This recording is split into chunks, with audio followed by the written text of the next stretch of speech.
Hi everyone, Daljit here from astrolab21.com. This video we're going to take a look at Mars retrograde. And as I mentioned in the previous video on the astrology of 2025, this new year is beginning much as the old year ended, with Mars still retrograde. So this is sort of the first major theme we're having to deal with here. But something specifically is going to shift actually tomorrow on January 6th.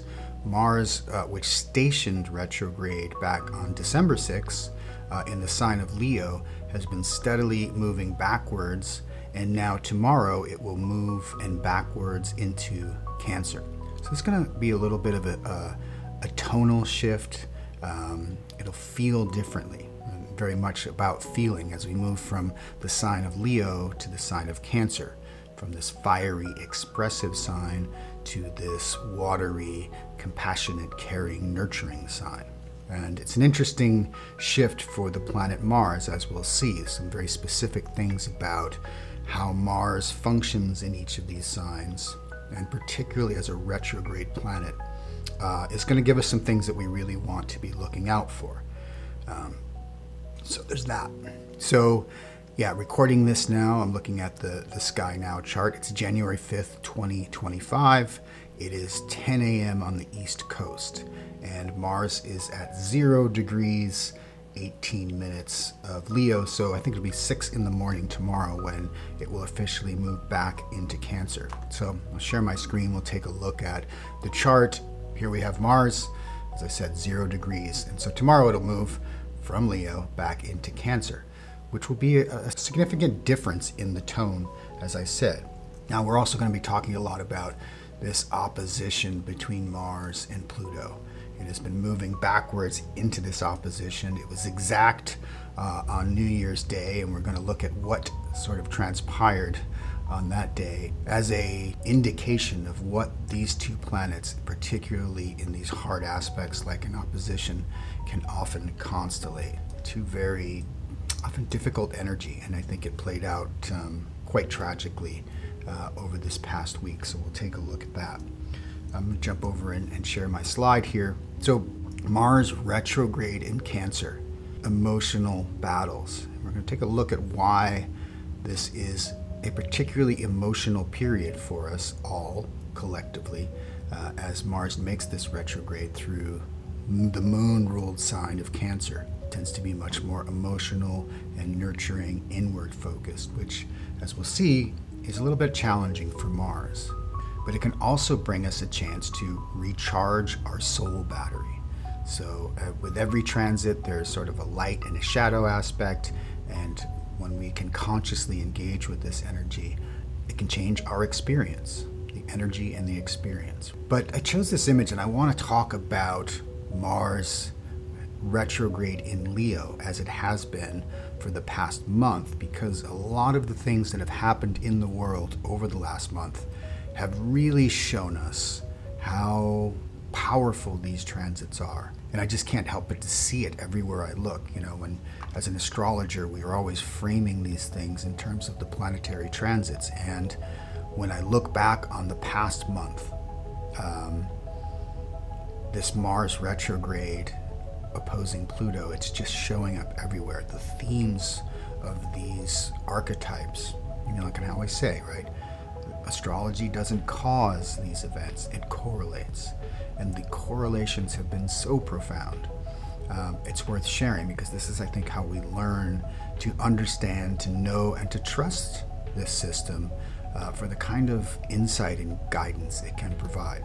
And so, as I've been looking back at the events over the past month, this image is one that really sort of captures how I feel, and I think a lot of people feel. I think many Americans, I think many citizens of the world feel like we've been sort of at battle a little bit, and we could use a good hug. I think we could all use a collective hug. And I think this idea of the soldier or the warrior, which is Mars. Mars represents the warrior in all of us. And so it seems appropriate to look at this in this context during this transit. So before we get to Mars retrograde In Cancer, I want to do a little review of what we've had with Mars retrograde in Leo over the past month. So here I'm using the symbol here of Mars in his more traditional iconography here with his armor and his helmet, ready to go to battle, like the warrior. But then you have the sign of Leo, right? The lion, the king of the jungle, the apex predator. And so, Mars in Leo is actually a very powerful combination. Mars, that planet of aggression and purpose and direction, really likes moving through Leo, a fire sign that is about leadership. It is about expression and creativity and passion. So when Mars was moving forward in Leo, which happened in November, right? This was the energy that started with the election here in America. Everything was moving forward. But of course, Mars stationed retrograde at 6 degrees of Leo. And it was sitting there at this point. We're going to look at this point, 6 degrees of Leo, because I think it's interesting to really see how impactful a retrograde can be and the energy that occurs. So for 10 days in early December, from the 2nd to the 12th, Mars was at that same degree. Normally when Mars is moving at its normal rate, it goes through a degree every 2 days. And so about a 2-year transit of Mars. So when Mars stations, it spends 10 days at 1 degree. It kind of sits still in the sky. And this is a powerful period.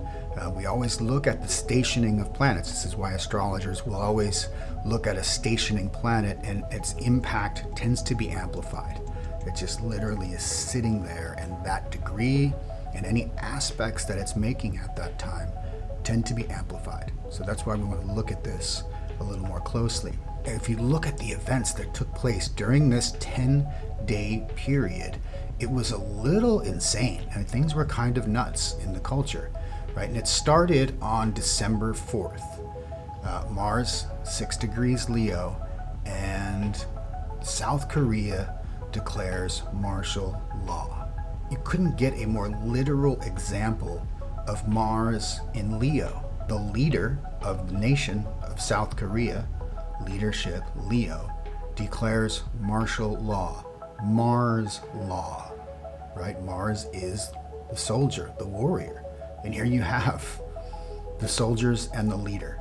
And like I said, you can't really write this. And if you don't think that there is a strong correlation between the astrology and the archetypal symbolism, well, this really might make you reconsider that position.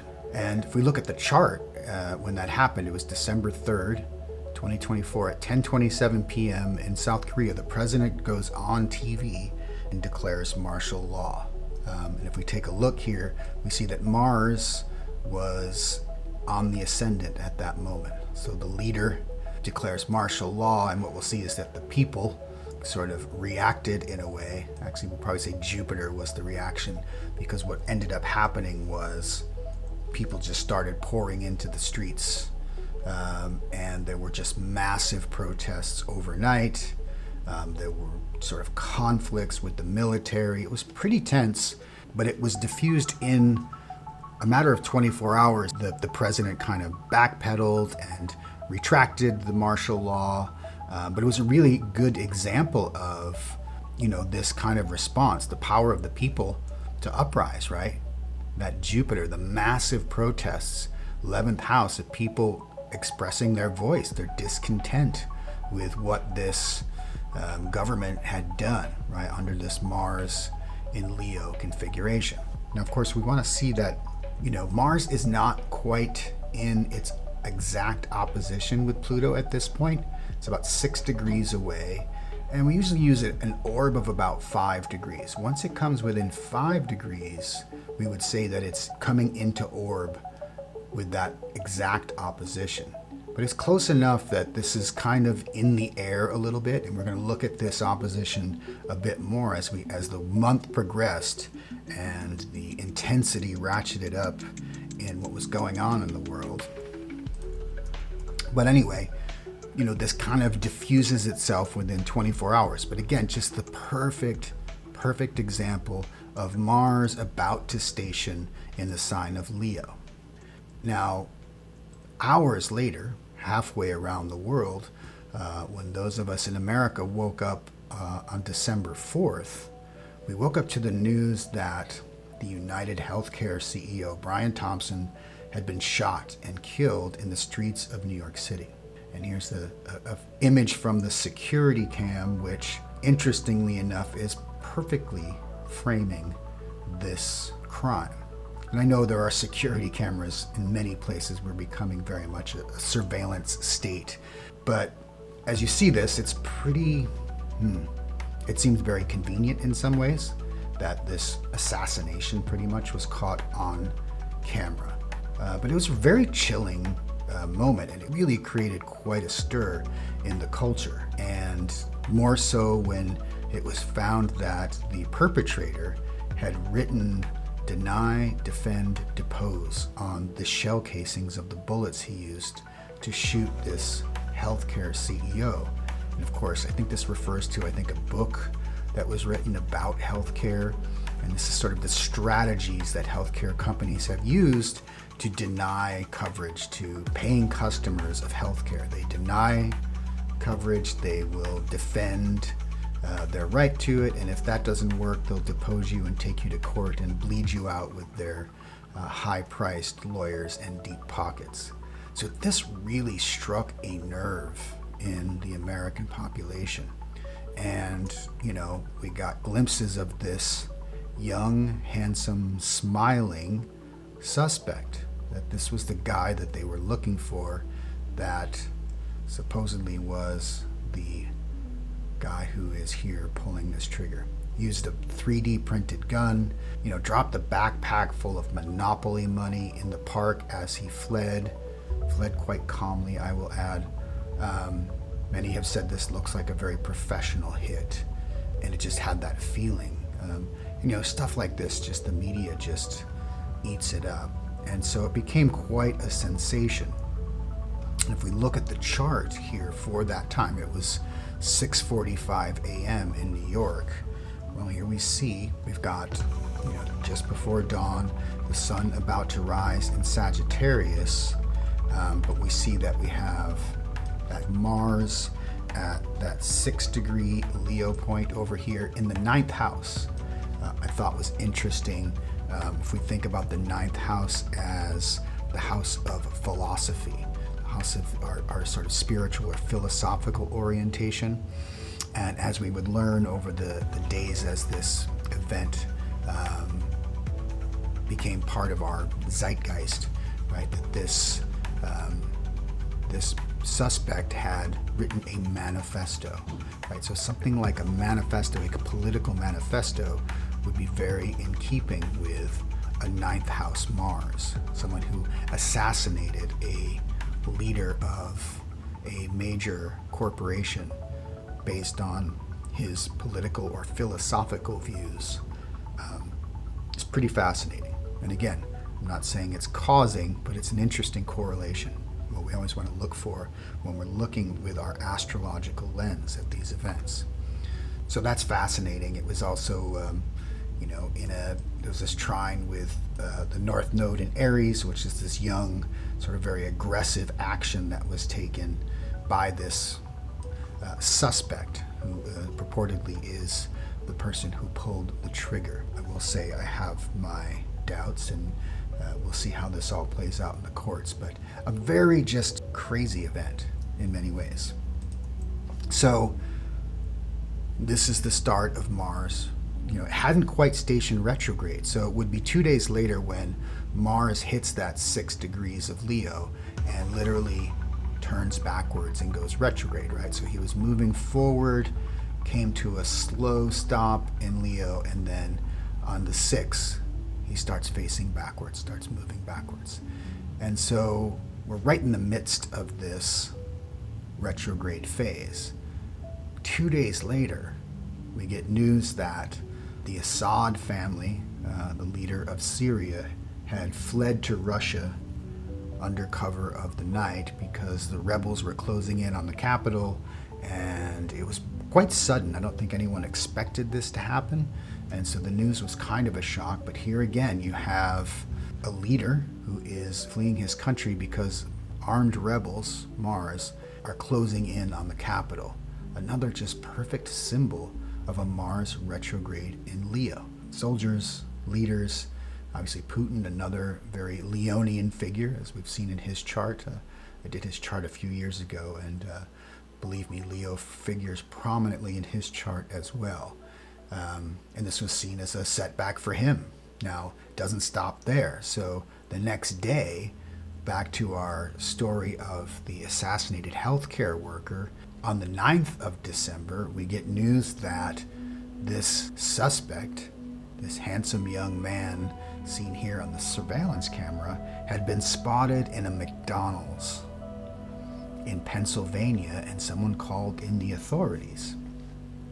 So on the morning of December 9th, 9:15 a.m. in Altoona, Pennsylvania, this man, this suspect, who turns out his name is Luigi Mangione, was arrested at a McDonald's in Pennsylvania, carrying the weapon that was used in the murder of the CEO, carrying his manifesto, as we talked about in the placement at the time of the killing. Mars had been in the 9th house.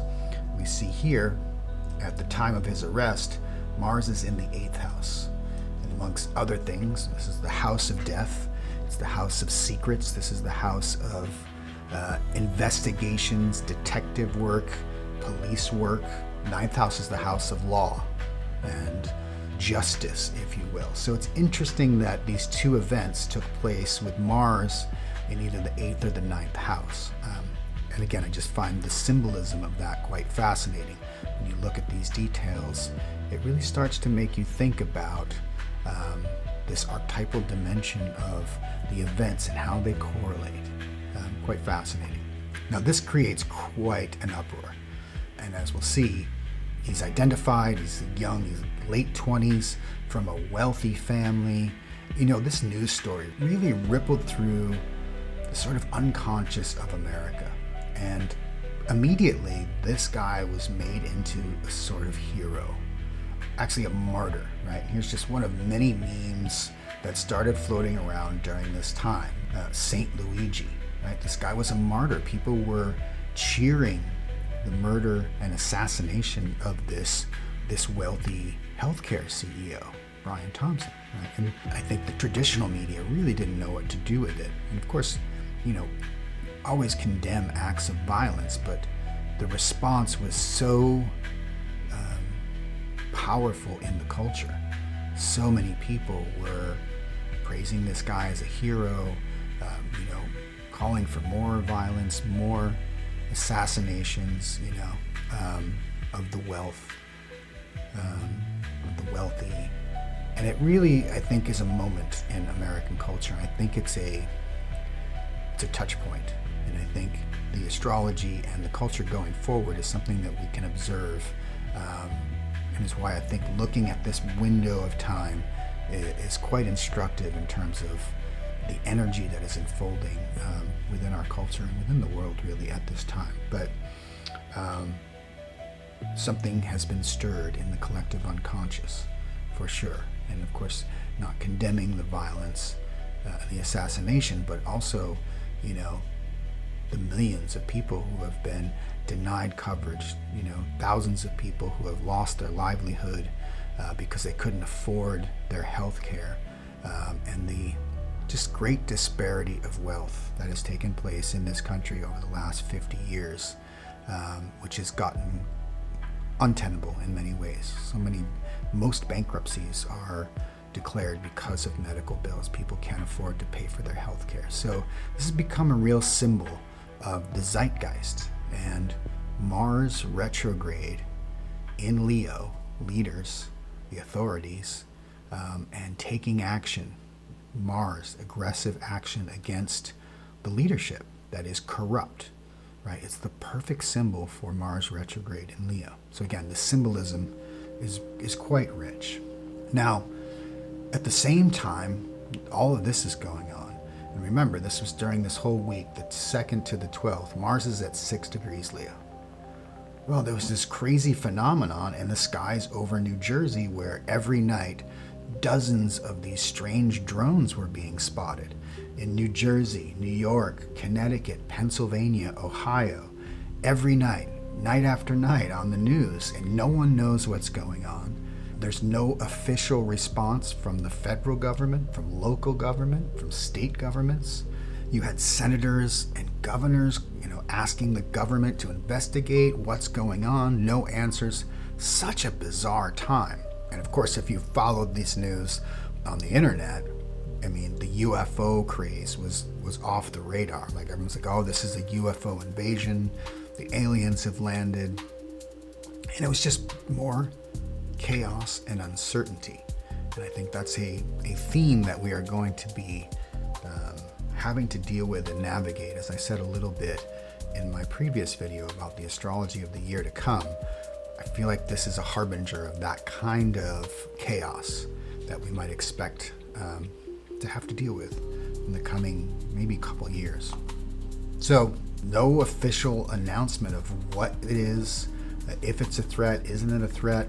And it went on night after night for a week and a half right during this period, coincidentally or not. And it wasn't until, I think, on the 11th of December, so 10 days or so later, finally we get a statement from the Pentagon, and not from a general or someone in Homeland Security, but just a spokesperson for the Pentagon comes out and says, they're not U.S. military and not likely foreign.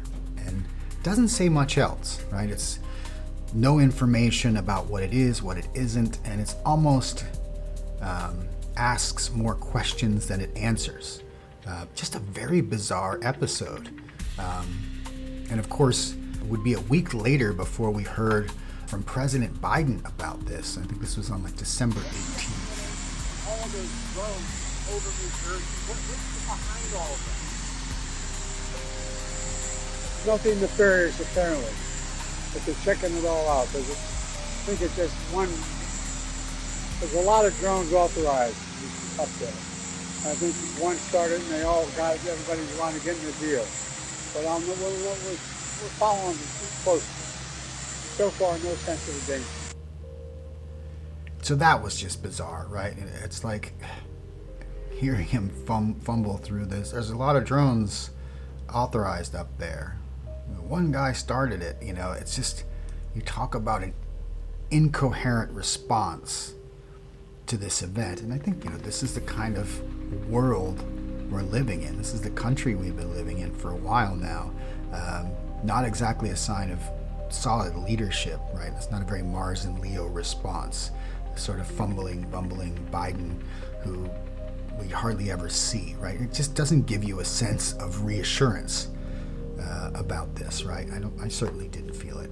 Now, of course, Biden's kind of the de facto leader of the world. It seems like President-elect Trump is already in charge in many ways, and his response was a little different. Drones that are flying around New Jersey ports.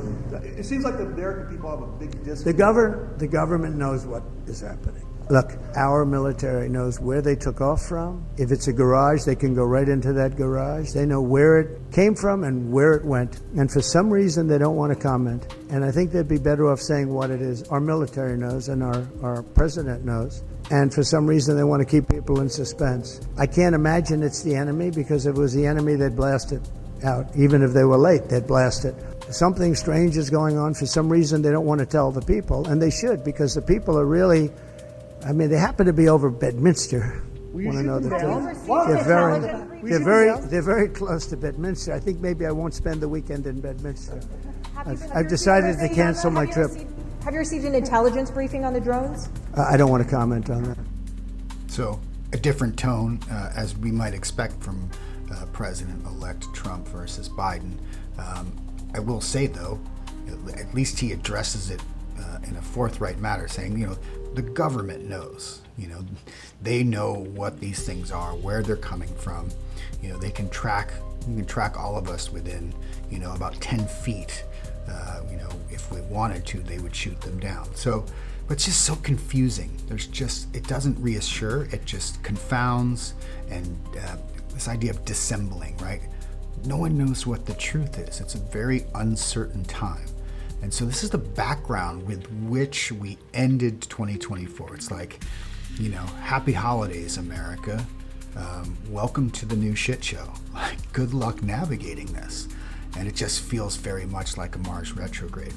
And so that's how we end 2024. We go into the holidays, Christmas time, New Year, and then we wake up on New Year's Day to this news. Some guy drives a truck down on Bourbon Street and kills 15 people and injures dozens of others. Just a massive tragedy. Mars retrograde. Just terrible. You talk about just the worst way to start a year, right? And again, as I talked about this a little bit in the last episode, you know, so sad. Many of the victims were very young, their teens and their 20s, recent graduates. Such a heartbreaking event. But again, it's this energy that we're dealing with, and we're going to see, you know, not only that, but hours later, a Tesla Cybertruck explodes outside of a hotel in Las Vegas. And of course, not just any hotel, but the Trump Hotel. And this is a political statement. A Tesla exploding outside of Trump Tower. This was conceived as this image.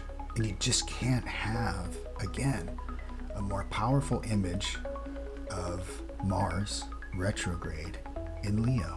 And what's even more is, that we mentioned, if we look at the chart for both the New Orleans event and the Las Vegas event, yeah, we've got Mars retrograde, but now it's in exact opposition. It's moved back to 1 degree Leo, exactly opposite Pluto at 1 degree Aquarius. The moon was conjunct Pluto at that time.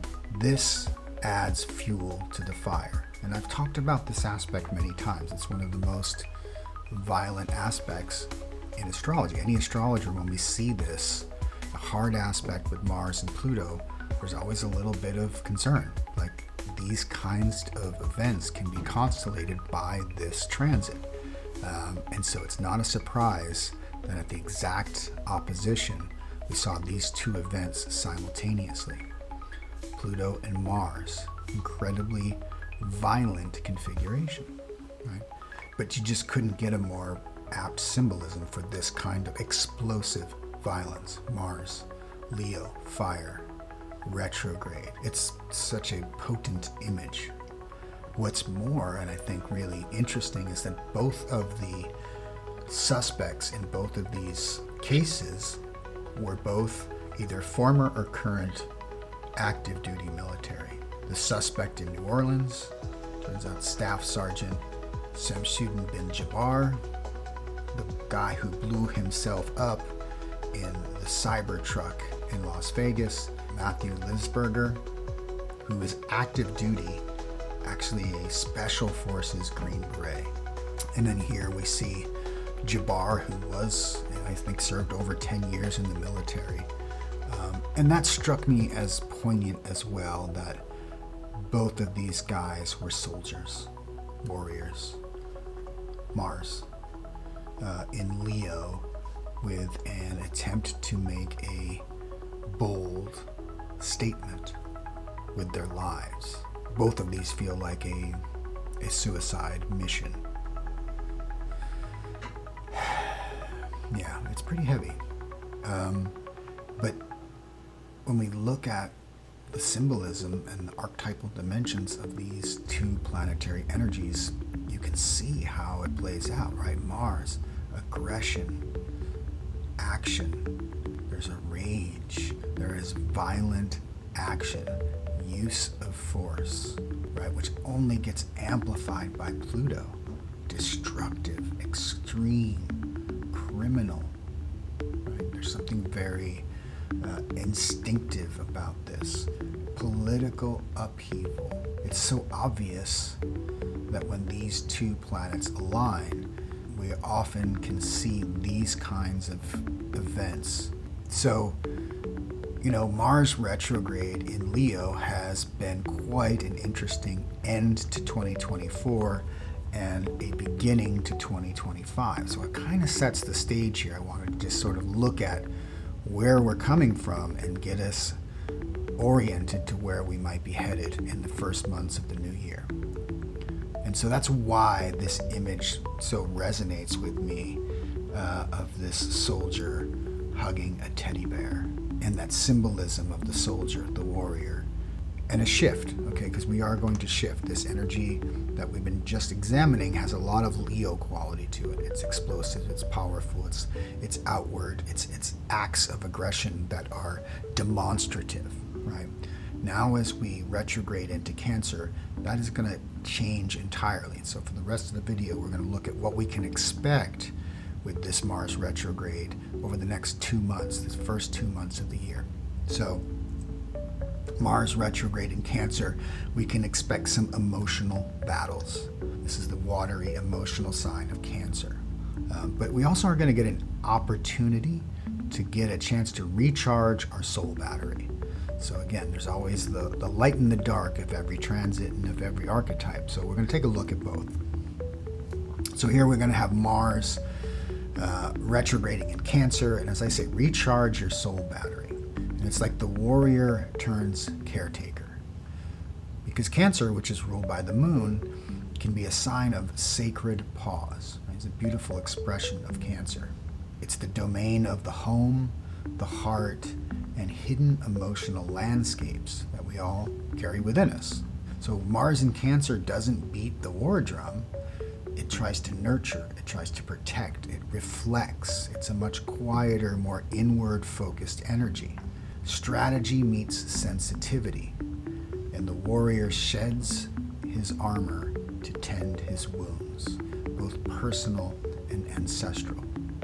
Now, we want to look at, there's something specific about Mars in Cancer, because if we look at this word cloud, again, as we said, all that aggression and forceful rage and potency that Mars brings, when it goes into Cancer, this is just a different world. It's going into this feeling and emotional, sensitive,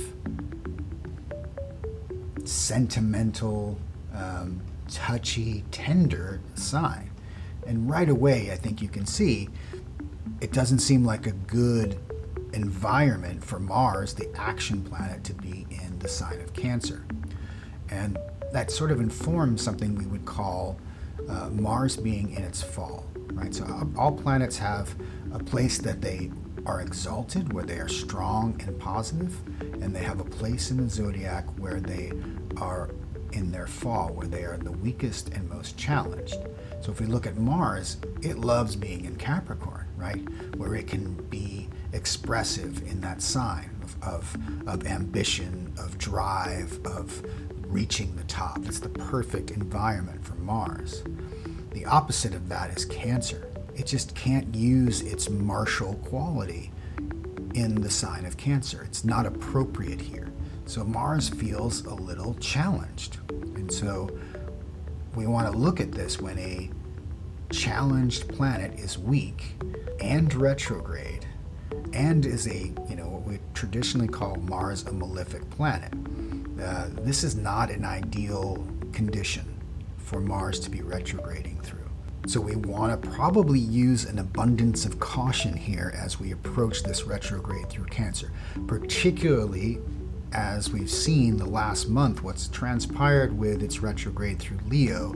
I think it warrants us taking a closer look and using a degree of caution as we approach this retrograde. So here I'm referring to this as the falling warrior. It's almost like he's falling back into the waters of Cancer. And that's why we want to think about this in terms of the potential emotional battles, because when it's in its fall, right, it's at odds with Cancer's emotional, protective, and sensitive qualities. So all of its essential qualities are diminished or displaced, which often manifests as frustration, imbalance, or dysfunction. So these are some key words we want to look out for over the next couple months There could be an increase in frustration, a sense of being imbalanced or just dysfunctional, right? And you may experience this in yourself. You're going to experience this in your relationships, in your family, in your community, in the workplace, with your coworkers, with your boss, online, right? Knowing that this is coming, we can be, forewarned is forearmed, as we like to say. So something that we want to look out for. Now, I want to give you 5 of these potentially negative manifestations of Mars retrograde in Cancer, just so that you can look out for them. Again, forewarned is forearmed, because these are likely to show up as manifestations over the next couple months. And so, let's be on guard against what could potentially happen here. So the first possible manifestation of this retrograde is an emotional volatility and reactivity, right? And it makes perfect sense. When Mars is retrograding through the sign of Cancer, ruled by the moon, which is governed by fluctuating emotions and deep-seated instincts. So with Mars here, its usual clarity of action is getting muddled by the emotional tides. I love that metaphor. It's the perfect way of seeing this Mars sort of stuck in the mud, if you will. How is this going to show up? This is going to manifest as bursts of anger or passive aggressiveness. This is like the perfect symbol of Mars retrograde in Cancer. Bursts of anger, passive aggressiveness.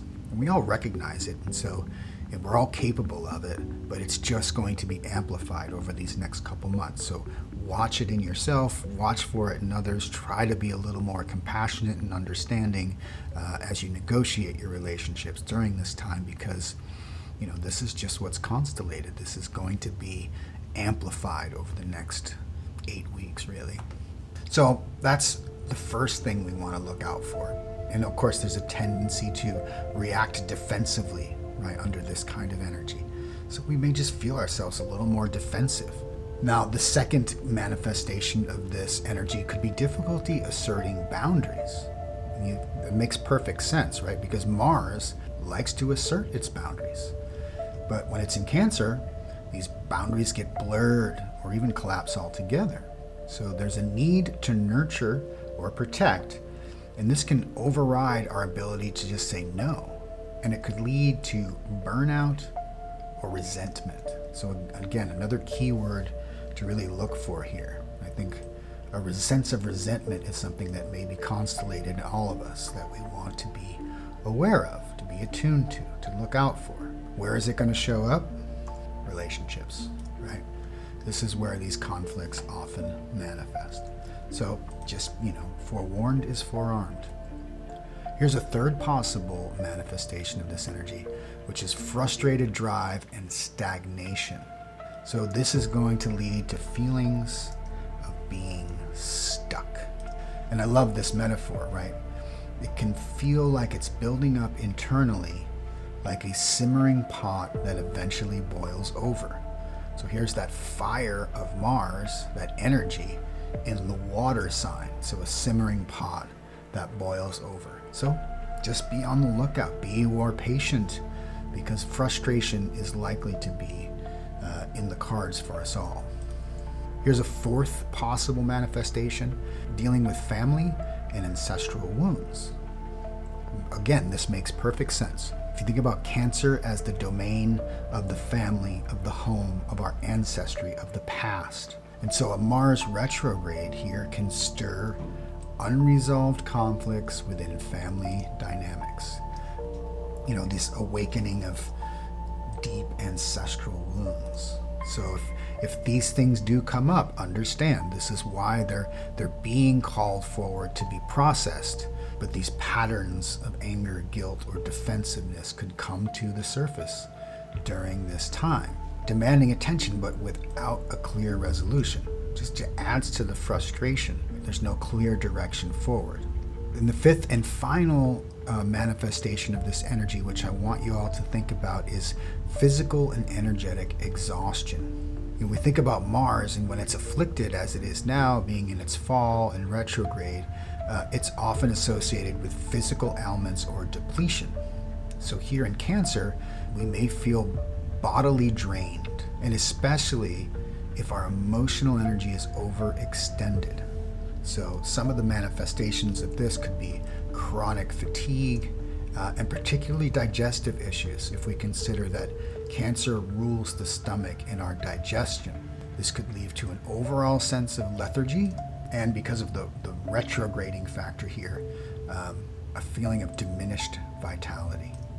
So again, it doesn't feel like great energy to start a new year with all of our, resolutions of all of that new year fervor, right? We're going to be met with this resistance. We're going to be met with this sort of lethargic, lazy, fatigued kind of start to the new year. So I'm saying that just to say it's okay, right? And again, don't try to fight it. That resistance is only going to increase if you fight against this energy. It's like swimming upstream in heavy mud, right? It's not the right approach at this time. Again, I think I used the word surrender in the last video. It's really going to be a skill that we're all going to need to acquire in order to navigate these waters, these shifting currents that we've been talking about in terms of the energy that's coming our way. All right, so there's 5 things to look out for: emotional volatility and reactivity, difficulty asserting boundaries, frustrated drive and stagnation, family and ancestral wounds, and physical and energetic exhaustion. Well, that sounds fun, doesn't it? But yeah, as I said, because this is a particularly challenging part of the zodiac for Mars, so it's a difficult retrograde, we just want to front load with this is what's possible, and most likely, most probable, some aspect of this is going to show up in all our lives. And of course, where it is in our charts is going to really show us where and how, right? And this is again why knowing your chart is so important, because we all have a Cancer house somewhere in our chart. One of our 12 houses by whole sign is the Cancer house. So knowing where that is in your chart is going to help you to already be on the alert and aware of this possibility.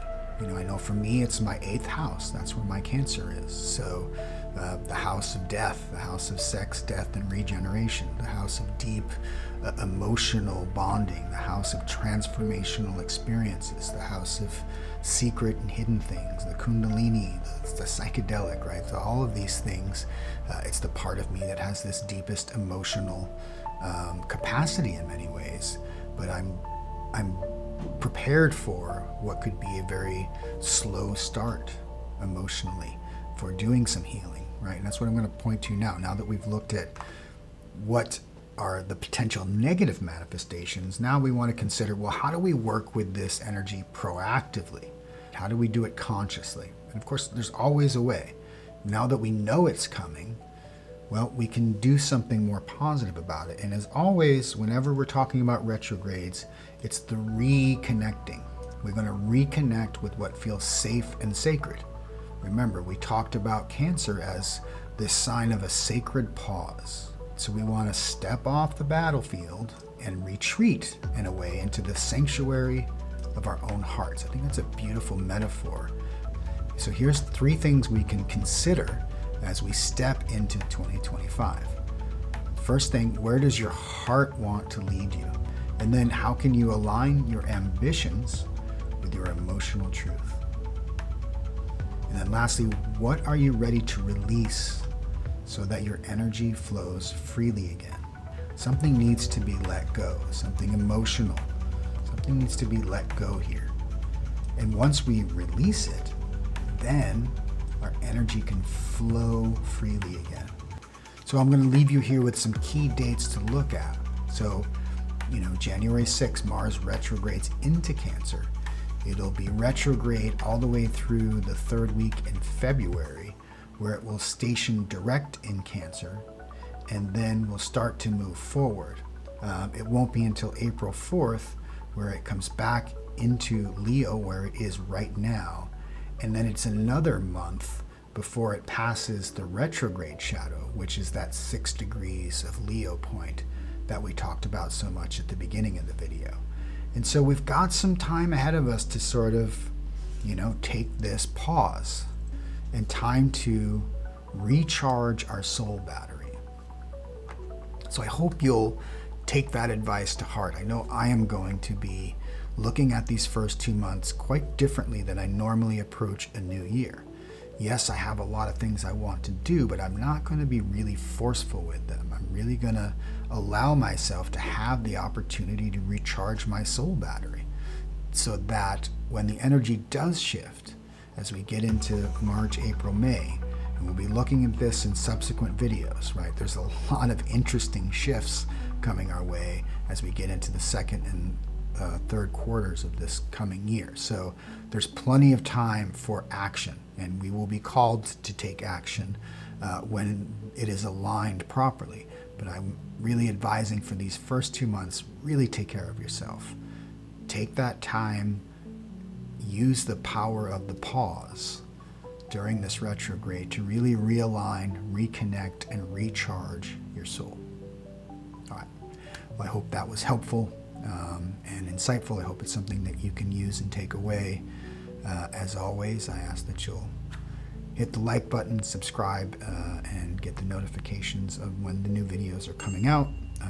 I plan to do a lot more content this year, one of my commitments, as I emotionally recharge. So, yeah, till next time, Sat Nam, everyone.